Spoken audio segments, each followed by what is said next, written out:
We'll now make the transition into some nuts and bolts arguments about the resurrection. We'll start by exploiting a myth about Jesus' burial, one believed even by some Christian apologists.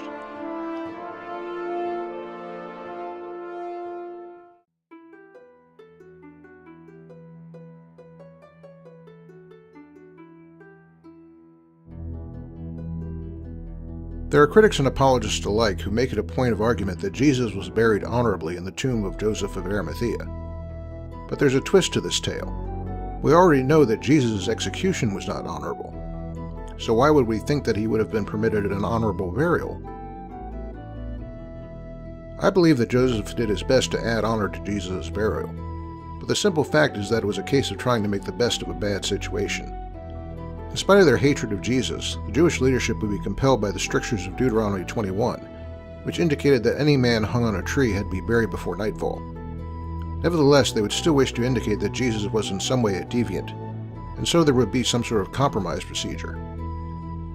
Two aspects of Jesus' burial were devoid of honor.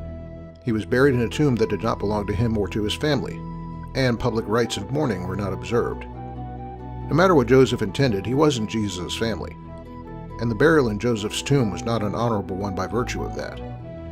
It's a fair summation that Joseph, as a secret disciple of Jesus, took advantage of his place as a member of the Sanhedrin to volunteer to be the one to enact a burial that was intended to be dishonorable.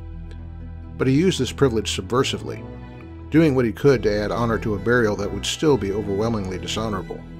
Things like the new linen, the extraordinary amount of spices, and all else Joseph added were band-aids to Jesus' damaged honor, but they could not ultimately repair it as the resurrection would.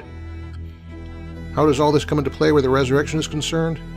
We'll be bringing it up again in later vids of this series. See you then.